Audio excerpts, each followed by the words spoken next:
Hey guys, it's Multi-K Met. I know it's been a while, but this one's worth the wait. And so our friend GiJoel, which we've been friends for about three-ish years.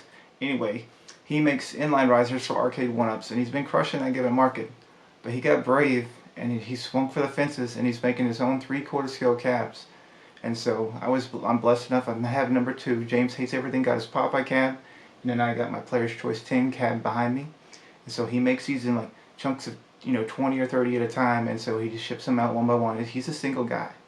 And so I'm going to show you how I put mine together, and then show you the back end at the very end, and then we're going to come and button this thing up, and hopefully you can put your name on the list and you can pick one up. Okay, we're going to start this with just the box itself.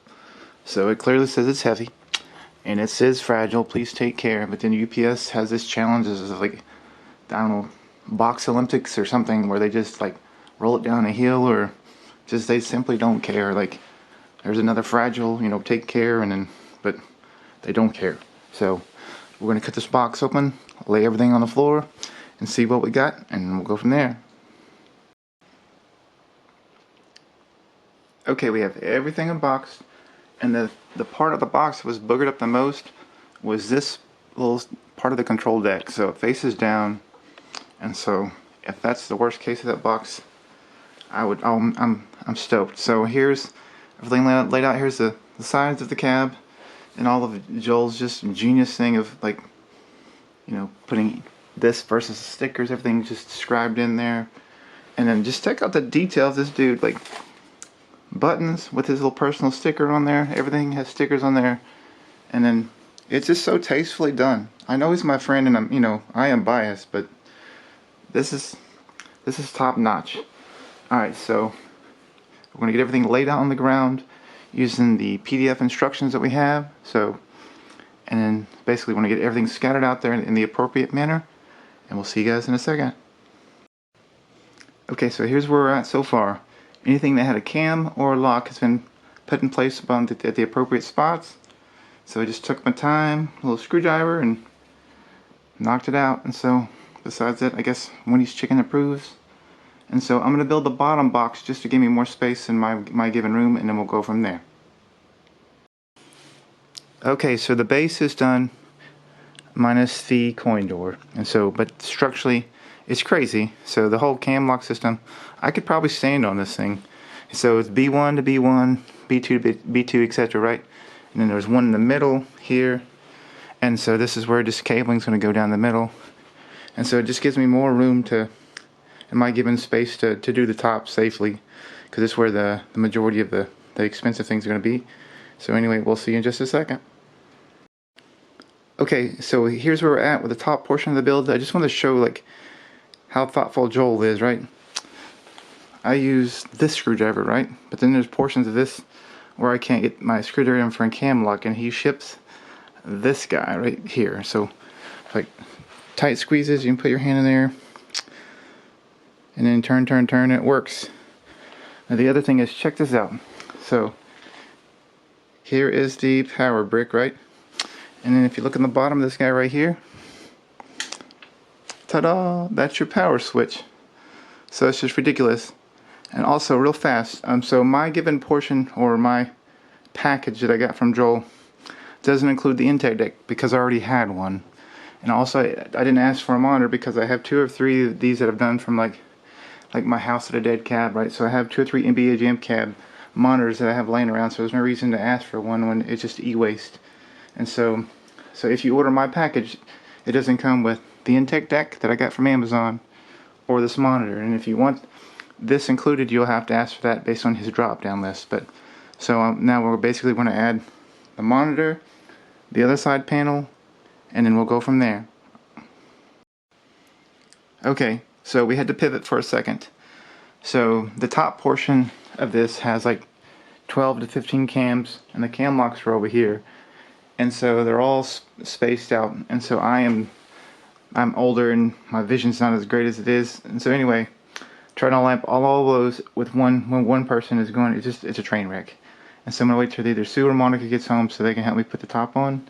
So what I'm gonna do is I'm gonna pivot. This is my intake deck, and this is the one that the top plate that Joel sent. And so basically I'm going to grab these guys. Everything that's here is going to transpose over here, and then Joel sent me a picture where this guy has to be cut right here, and then these two speakers are going to go in the front of this. And so I'm going to do that, and then we'll document what this looks like after this is done.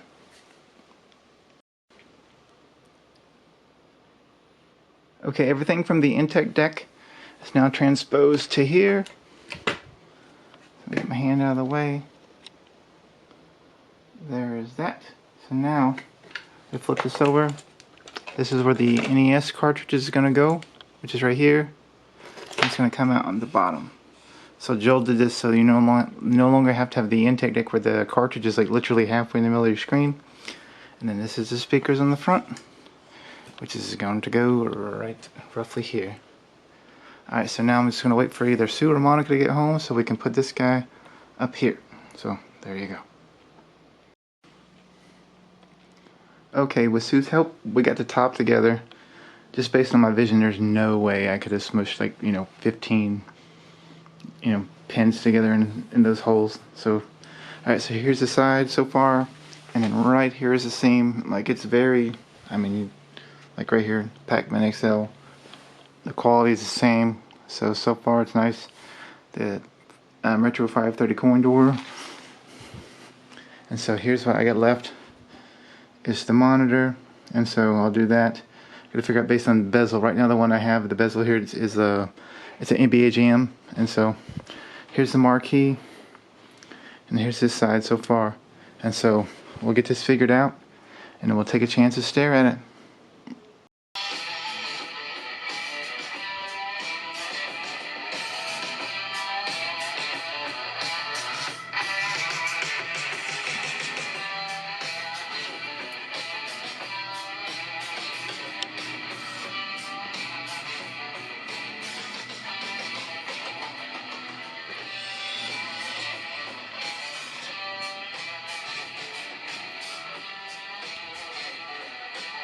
Okay, so now I'm about to show you the back end, but real quick, a short story on what this cab means to me. So when I was prior to second grade, my parents were together, and they divorced when I was in second grade.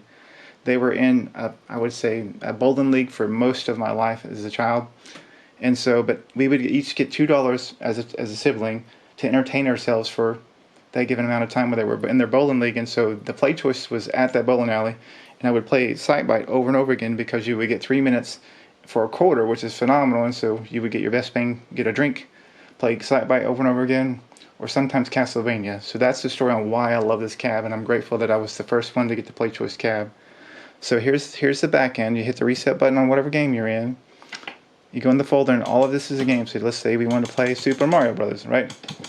We go down, we choose Mario Brothers. It loads, and then to get out of it, you just hit the reset button. Go back in the folder structure that says play choice, and we can keep on going, right? Castlevania, keep going. It's phenomenal. And so a kindergartner can run this, and it just works. And so once again, it's so tastefully done. Alright, so I'm going to flip this thing around, and we're going to button this video up. Thank you. Alright guys, there you have it. So you saw me put the cab together, you saw the back end. Basically it's just the NES cart that has some, some ROMs on it, which is phenomenal. And so just to state the obvious, Joel didn't win the lottery. Everybody says if I win the lottery I'll do X or I'll do Y, but he didn't. He went on this, he took a swing, and he hit the ball, and he's crushing it. So if you can support the man, it supports his family, and then they're all phenomenal people. So you have the producer, his little ones, everybody sees, his kids on JoJo's Corner. So if you can, please support him. Besides that, if you like this style of content, please give me a thumbs up on the way out. And if you want to see more of it, please consider subscribing. I do thank you for your time. I hope you have a blessed day. And remember, life's too short to only have one game.